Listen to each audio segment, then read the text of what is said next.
Is an undefeated regular season on the table for Utah football, and could they miss another bowl game? We're talking about Utah's ceiling and floor on today's Locked On Utes.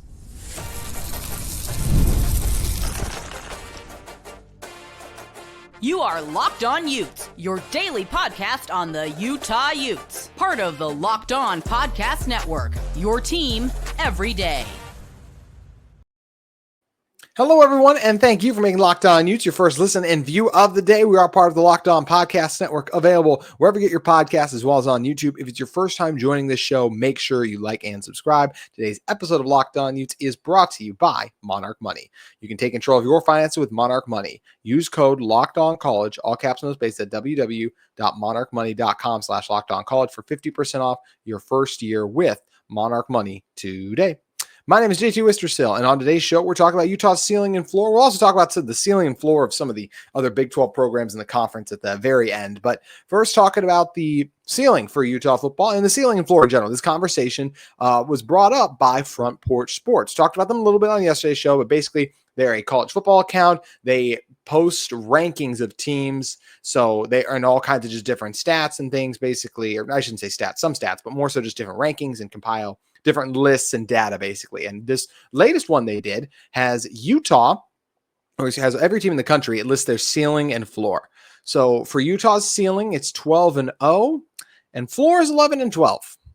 Yeah, that's not happening. The second one, like, even if Utah is abysmal, I don't see how Utah, sorry, Cal Poly, but it's just a matter of fact, right? Like, I don't see how Utah would lose to Cal Poly. Like, that's the one, like, even in absolute world of okay, all the injuries, everything goes wrong. I don't know how Utah's goes 0-12, but going to Utah's ceiling, 12-0, I actually think this is a fair ceiling.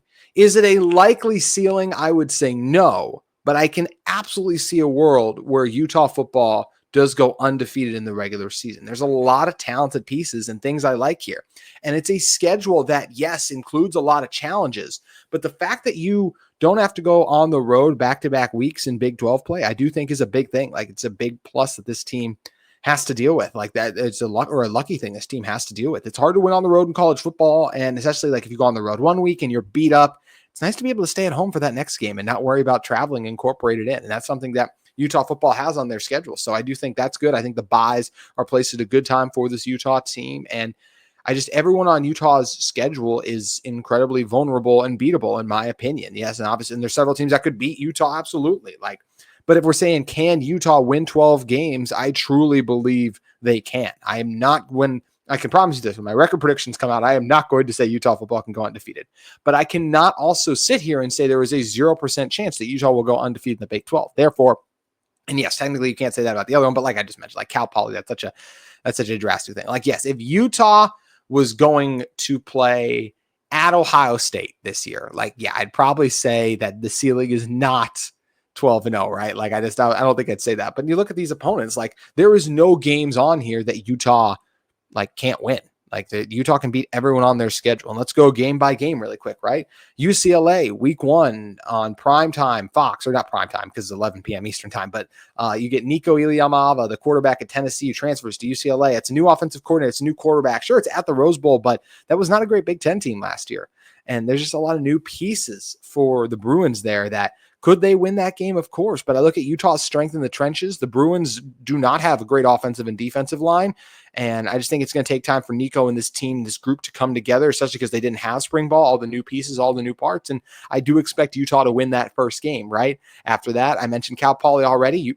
Utah's going to beat Cal Poly. It's just, I really don't. I mean, it's a P4 versus FCS football in that one. So I think that Utah gets the win there. After that, Utah takes on Wyoming. I know that game is in Laramie, so it's a little bit more of a struggle, but also just say this, if you're Utah and you lose the game in Laramie, then you don't deserve to even have your name in these undefeated conversations, right? Like, the chance, if you're going to blow that game, then it is what it is. So I just don't, yes, Wyoming does some good things. They can be tough. They're not coming off a great season though. So I do expect Utah to take care of business against Wyoming. I've said this in season predictions before. I expect Utah to start 3-0, but then we get to Big 12 play.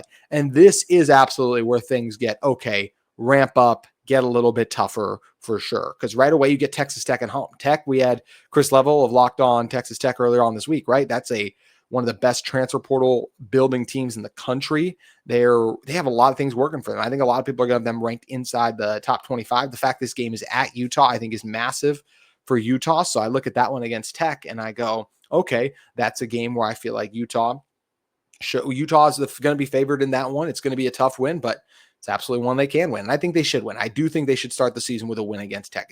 And we'll see by the end of the season if that's a loss and Tech's actually a juggernaut. I wouldn't be surprised. Then you get your first road game of the Big 12 conference play portion of your season when Utah goes to West Virginia. Very curious what this Mountaineers team is going to be. First year under Rich Rod, a team that fell short of expectations last year, and just a team overall too that I do think is very beatable, but it's hard to win on the road, especially a little bit, not complete cross country, but obviously traveling in a time zone or two. I think in that one, I'm trying to remember what time zone West Virginia falls in, but that's a road trip. Utah's a better team though than West Virginia. Almost everyone has Utah ahead of West Virginia. What do preseason rankings mean? Yeah, they get it wrong all the time, but that's a winnable game right there.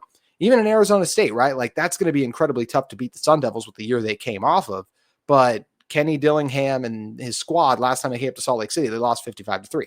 Very different personnel scenario, all of that, but it's a Utah team that will remember last year, the frustration. They'll have more motivation. They'll be the underdog going into this game. Utah will be, and I think Utah can absolutely win this game. Just like I would say the same thing. Oh, and I should mention before you get ASU as well, too, you get a bye. So that's great. You get to rest up, you get to recharge after the first start of your season, get some guys who are banged up healthy. I think that bye falls at a really good time for Utah to get the defending Big 12 champions. Then you get a BYU team. You're going to go to Provo. I said before on the show, I think BYU is a prime regression candidate when you look at how they fared in some of those one-score games and the crazy wins, some of the players that they lost. I look at a BYU and I go, okay, that's absolutely one that I think Utah can get in there and get BYU down in Provo and break off this 3-game losing streak. Then Colorado after that. The Buffs, I think, are going to take a big step back this year without Shedeur and without Travis Hunter. Still going to be good, but I do think they take a step back just without those transcendent pieces and still some other holes and areas on that roster.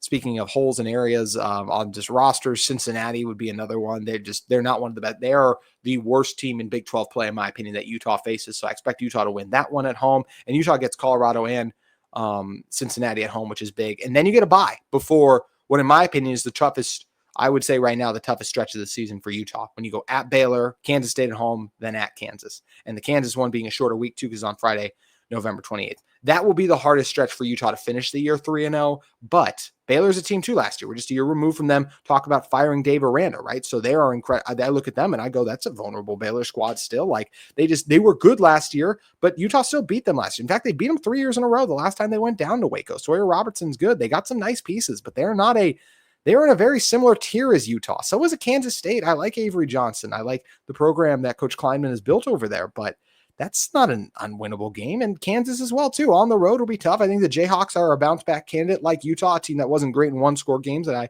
expect to be better. And Lance Leipold does a good job. Daniels at quarterback. He's a nice player, too, we know. But once again, like where's the juggernaut? Where's the surefire thing? This is the Big 12 conference, the conference known for parity. Like, yes, even an ASU has Sam Leavitt. They brought in a really good transfer running back from Army. They have a really good wide receiver, and they have some nice pieces, but they look at how they won some of the games last year. They squeaked by some teams still. That was a game against Utah. There is no one on Utah's schedule that is unbeatable. So therefore, this team can absolutely go 12-0. It will be incredibly challenging. I'd say the chances of them going 12-0 are probably like less than 3%, but I'm just saying you can't say it's impossible when you look at this schedule and you go, okay, where's the guaranteed loss? One doesn't exist. This is a Utah team last year. Every game was a game in the fourth quarter, even going against Colorado with not great quarterback play. You should get better quarterback play at least this year. Still a strong defense, even if I've said before, I think they take a slight step back. And I'm excited to see what this team can do. I really think that this Utah team is going to be a threat in the Big 12. And I don't know if they'll go 12-0, but I do think that's their ceiling. They can win the Big 12 and even win a game in the college football playoff. I think that's all on the table for this Utah team and the talent that they have amassed. But what is this team's floor? That's what we're going to be talking about next on today's Locked On Utes. Today's episode of Locked On Utes is brought to you by our friends at Rujit. With Rujit, have you guys ever just heard of Viagra or Cialis? Maybe you've even tried them. But if you're looking for something beyond the usual pills, then it's time to meet Rujit Ready. Rujit Ready is the next-gen prescription treatment designed to amplify arousal in the brain and boost blood flow. Unlike the usual pills that can take hours, Rujit's 3-in-1 formula dissolves under your tongue and kicks in fast, on average in 15 minutes. Effects can last up to 36 hours, so you can stay confident and in control when the moment is right. If traditional options haven't worked, Rujit might be the answer. Over 150,000 men have already made a switch. You can even read real customer reviews on their site. It's helping a lot of people feel more confident and present in the moment. Head to Rujit.com/LockedOnCollege, all caps, no spaces, and use code LockedOnCollege, all caps, no spaces, to get 15% off today. That's RUGIET.com/LockedOnCollege. Use the promo code use the promo code LockedOnCollege for 15% off with Rujit. Individual results may vary with prescription treatment. Compounded drugs are permitted to be prescribed under federal law, but are not FDA approved and do not undergo FDA safety, effectiveness, or manufacturing review. Please visit the Rujit website for a full safety information. You can check out Rujit today. All right, talking about what Utah's floor is on this one. So, as we mentioned, going back to the site, they had Utah 12-0. If you look at what Front Porch Sports has for Utah's floor, 0-12. It's very interesting that and you do a wide range of rankings. It's hard to get everything right. I get that, but I'm very surprised to see 0-12. Honestly, it's funny. Like, I'm just trying to skim it right now. They have Oklahoma at 0-12. They have OSU at 0-12. Northwestern has the potential to go 0-12 as their floor. Kent State, they have at 0-12. So there's a couple of them on here that he also has going 0-12. And yes, Utah could be abysmal, right? Like, there's just that's also not impossible. Let's do the devil's advocate for everything I said in the last segment, right? If we're doing, or actually I probably didn't even build the case fully, but like Devin Dampier seems like he's ready to make the P4 jump. An awesome offensive line, even if I've said before, I think it might be a tad overrated if it's a top 3 unit in the country. Running back room, I really like. Wide receivers that I hope can just do some things, but obviously not a great one. Intriguing options at tight end, or I should say question marks at tight end, and a strong defense that's good year in and year out, has several key returners back and some transfers that we feel good about. The inverse of everything I just said is Devin Dampier did throw 12 picks last year. We'll be playing better secondary, and maybe he doesn't figure it out. Maybe the interior of Utah's offensive line wasn't able to improve as much as we hoped they did. Maybe Utah has no receivers that they feel good about on the outside. Merriweather maybe can't stay healthy, and the other guy's not able to separate. It wasn't a great look in the spring game, even though, as I've said before on this show, I do think that was more related to just how strong the defensive back play was out of Utah's DBs in that game. Speaking of the DBs, though, hey, you're still replacing some guys there. If you get an injury, how are those transfer additions going to step up too? Can Lander Barton bounce back? Is Levi Demooney going to be healthy? A defensive line where you're replacing a lot of guys. I feel good about Utah's safety, Teo Johnson, Rabbit Evans. They should be really good, but there are several position groups that are questions for Utah football. And if we're going to do the inverse of what I just did in the first segment, where I laid out why Utah could win every game, basically, let's start with UCLA, right? That is still a road game against a Big Ten team that did win 5 of their last 6. Nico, I'm going back and forth, which quarterback I think will be better in that game. I think Devin Dampier will be better. I'll say that right now. But Nico could easily outperform Devin Dampier in that game. He's a really talented QB. The Bruins, I do think their new offensive coordinator, I believe, was the quarterback coach at Indiana last year. So obviously the Hoosiers had a great year. I do think he'll do a good job. A Bruins team that does return some pieces from a year ago, and maybe the pieces and talent additions are able to hit the ground running right away. And Utah isn't able to get by the Bruins on the road. A late night kickoff. It'll be 9 p.m. Mountain Time. Actually, it'll be 10 p.m. Mountain Time. My bad. By the time, that'll be 9 p.m. My bad. 9 p.m. Mountain Time by the time that one gets underway. 8 p.m. Pacific Time. But it's still a cross country. It's still not cross country, but West Coast road game against a Big Ten team. That's not an easy win. Utah's beating Cal Poly. Even Wyoming. I know some people are more nervous about the game up in Laramie than I am, but look, it's a Mountain West team. Things can get crazy sometimes, I guess. So it's not impossible on that one, but it would take a lot. With how good Utah is in the trenches, I don't expect that to be a loss. Speaking of really good in the trenches, Texas Tech loaded up front. They could easily win the Big 12, and I do think that's a game where the Red Raiders could come into Salt Lake City and stun a Utah team that hasn't lost much at home outside of last year. I think Texas Tech will absolutely have a chance to win that game too. Then you go to the next one, West Virginia. That's a road game, and road games in the Big 12 can always be up in the air. Rich Rod might have that team rolling too. Oh, I just blanked on their quarterback's name, but I do like West Virginia's quarterback. I think he does a good job. So that's a few weeks into the season. Can those pieces go off? And tough to win on the road. Then we get to ASU, right? That's the defending conference champion. Sam Levitt, some people think he could be the top quarterback in next year's NFL draft. I don't know if I think that highly of him, but I do think he's the best quarterback in this conference. They have some talented pieces in addition. So they're absolutely capable of coming in and doing what they did last year in their building and then doing the same to Utah and getting a win there. BYU, rivalry game on the road, that's going to be a toss-up. I said I expect BYU to take a step back, but I don't think things change in this rivalry. I think it's always going to be a gritty and tough game. I just think it's one that Utah finds a way to win this year, but I could absolutely see the Cougars getting one on Utah for a second year in a row. Colorado, I feel actually okay about Colorado right now. As I was kind of talking, Colorado and Cincinnati are still like, if I was to go the games I feel best about Utah winning, my confidence meter right now, Cal Poly would be one. I go Wyoming 2 probably. Yeah, I'll go Wyoming 2. Then I go Cincinnati 3, Colorado 4. And then after that, because the other ones are, there's just some strong teams up here outside of that too. And outside of that, maybe I'll go with even Kansas State could be really good too. Maybe I'd go West Virginia after that. But even that, like I said, just tough road game there. So yeah, feel good about Utah, Colorado versus Cincinnati, but still Big 12 team still at home. Injuries can always pop up too. That's the other thing we always have to keep in mind for why Utah might fail to reach their ceiling and might fail to reach bowl eligibility. What if there's injuries to this roster that hold them back from their full potential? That will be a massive thing that doesn't allow them to reach their ceiling. Then after that, go to Baylor.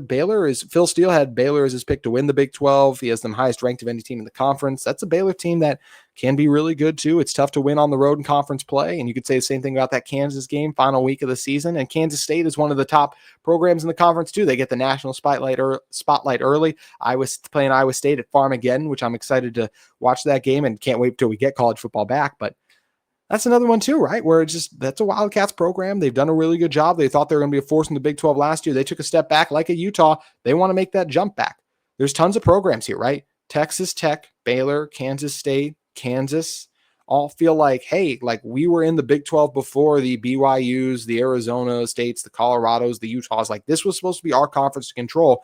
Let's leap back in the forefront and take it back. And I think all those teams are going to have a chance to do so coming up this season. And it's going to be, we've talked about it a little bit earlier, but like this schedule sets Utah up about as good as it could in terms of no back-to-back road games. I really like when the buys come in, a bye before you play arguably the best team on your schedule, Arizona State at home, and then a bye before your toughest stretch of the season, the final 3 games at Baylor, Kansas State, and then at Kansas. That's a good time to have it. So that's where this schedule sets Utah up for some success, but it also includes a litany of just challenging teams and opponents. And I'm very curious to see how this Utah team does. There's also the other things that could hold Utah back from reaching their ceiling, right?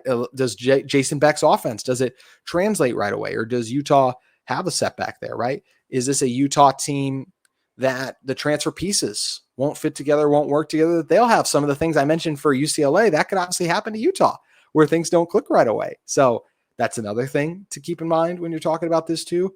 Kyle Whittingham, it felt like the message at times, I'll just say from the outside, it looked like at times the message and just there were some fractures in the locker room. It just seemed that way from afar. This team was fighting hard and playing every week, but the offense just looked dejected. And guys have already talked about the new energy that Devin Dampier's brought and just how the energy in spring was different than the energy in the fall because Utah was losing a lot too. So is Utah going to be able to keep up that same energy? That's something I'm curious to see if they are able to do that. So I think if I was to do ceilings and floors for Utah, my ceiling for Utah right now would probably be like 14-1. If we're going to do like, I can see Utah going undefeated, winning the conference championship and winning 1 to 2 games in the Big 12 playoff too. I'll add that because remember, they're just doing the straight seeding. So I don't think Utah is going to get one of those top 4 buys. And I could see them upsetting one of those top 4 teams on a neutral site. I think after that is when they probably fall. So I go ceiling 14-1.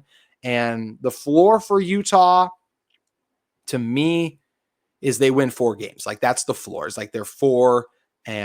Like that's the floor. I don't see that happening, but that's would be the lowest floor that I would give this Utah team. But let me know in the comments, what's Utah's ceiling? What's Utah's floor? And we're also going to do that for some Big 12 teams, including our good old rival BYU when I come back in one moment. But first, today's episode of Locked On Utes is brought to you by Monarch Money. Ever wish managing your money just felt easier? With Monarch Money, it can't. Whether you're growing your savings or planning a big purchase, Monarch puts you in the driver's seat. It's like having your personal CFO giving you full visibility and control over your finances. Monarch Money is more than a budgeting app. It's a complete financial command center. You can track all of your accounts, investments, and spending in one place. So in addition to managing your money, you're also building your wealth. With Monarch Money, have you just ever looked at your account and been surprised, like, hey, how fast, why does everything add up? And don't you just wish it was all available in one place too? And just what's a financial goal that you want to get more serious about and reach? Monarch Money can help you accomplish all of those things. You can take control of your finances with Monarch Money. Use the code LOCKEDONCollege, all caps, no spaces, at monarchmoney.com for 50% off your first year. That's monarchmoney.com, code LOCKEDONCollege, all caps, no spaces, for half off your first year when you use Monarch Money today.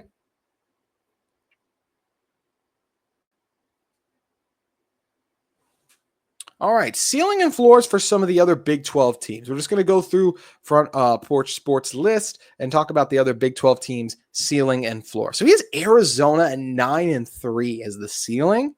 I could see that. I think there's a world that the Wildcats hit that, right? You got Fafita. I do like some of the pieces still there. So I do think that can be a possible. 5-7 is the floor, though. That's way too high for me. Like, I think their floor to me has to be like a 3-4 wins. Like, I think they have some tough Big 12 games and just coming off the year they have. Arizona State 10-2 ceiling. I would go higher. Like, their ceiling should absolutely be what Utah's is and more. I mean, they nearly beat Texas last year. They got some good pieces back. So to me, that should be a 12-0 ceiling. Their floor at 8-4, that should also be lower. Maybe the list is compiled like without injuries, but to me, that's a ceiling that I do expect them to get bowl eligible. Yeah, but I could see 7-5, like even 7-5. I could even go 6-6, maybe miss a bowl game even. Baylor 7-5 ceiling. That's too low for me. I think this could be a 10-win team, a chance to be. So once again, ceilings, floors, that's what we're talking about. And 3-9, I think that's actually a fair floor. Like, I could see this falling apart considering they all wanted him fired last year, Dave Aranda. After that, we got good old BYU's on here. 11-1. That's fine. Like, I could see that as their ceiling. I don't see 12-0 for them, but I like 11-1. It's fine. The 9-3 ceiling is a joke. I'm sorry. They're not going to be 9. There's no way that the worst BYU can do is 9-3. They lost 2 games last year. They captured magic in a bottle in several of those games. This is a team that could absolutely be 7-5 or even worse, honestly. I could see 6-6. I could see missing a bowl game. Like, those are possible. Would I predict that? No. I'd probably, for BYU, predict like 8-4 right now is what I'd probably predict, but I'm just saying to have their floor be 7-5, that's just too high of a floor for me.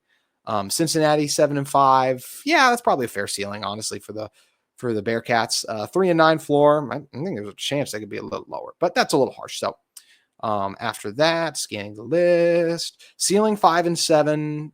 They can get a bowl game. Houston could, with Connor Wigman, they could absolutely get a bowl game. So to me, that ceiling is too low.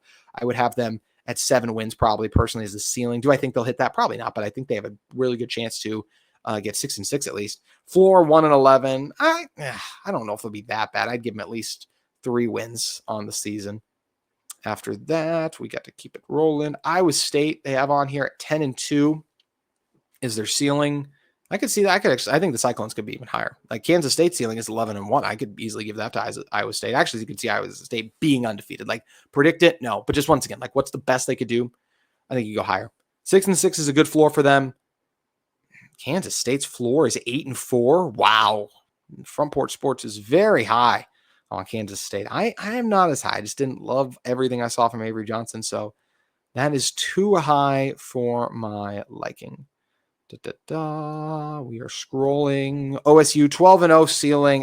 I'm sorry. No, like, I just don't. I don't see it. They were such a mess last year, even more so than Utah. Like, Utah was a mess because their starting quarterback got hurt. OSU didn't have a quarterback. Floor at 0-12. They should probably have win a game or two there, but I don't disagree with that massively. TCU 11-1 is the ceiling. I think that's fair. I like Hoover. Like, I think they could be really good. Floor 5-7. That to me should be. I actually could see them only winning 4 games. I could go 4-8 there. There was some stuff with Heupel not Heupel. Oh, what's their coach's name? Oh, I can see him, but I cannot remember his name. We'll see if it comes to me at some point. But yeah, that's too high of a floor to me. And once again, like Front Porch Sports, shout out them for making this list. These lists are incredibly hard to compile. Like you're never going to agree with everything, but I do not think, I think some of these I'm like, oh, it's a little crazy to me, but I just respect anyone who makes lists these big because they're incredibly challenging. Texas Tech ceiling 9-3, floor 5-7. To me, that is too high of a, to me, actually their ceiling is too low. They could, I think I would go 12-0, like 11-1 for them as their ceiling. This is a really talented roster on paper. I don't think they'll finish that way, but they could do that. Their floor is 5-7. I actually think that's fair. I'd be surprised if Tech missed a bowl game, but that's possible. So I like that ceiling. I like that floor. UCF ceiling 5-7. That's probably fair. I always say like ceiling to me, I just have a hard time saying someone won't make a bowl game. So I would at least give them probably 7-5, 6-6, 0-12. I think they'll win at least 2 games. But I'd at least give them a game there. So that's a little low, in my opinion. And did we do the whole Big 12? Oh, West Virginia. 6-6 or 4-8. I could see West Virginia getting 7 wins, but that's a nitpick, and 4-8's a fine floor for there too. So let me know, what do you guys think about the ceiling and floors of other Big 12 teams? I'd love to hear your thoughts. Thank you again for tuning into our episode of Locked On Utes. That's going to do it. Second listen of the day. Check out Locked On College Football, Locked On Big 12. Any of our other Locked On channels have you covered, your team every day, with the NBA draft going on as well. We did some great coverage for that too that you can find there. Appreciate you always for making this your first listen every day of the week, and it is the weekend. So we'll see you next week on Locked On Utes. Hope you all have a fantastic weekend, and thank you again for supporting this show.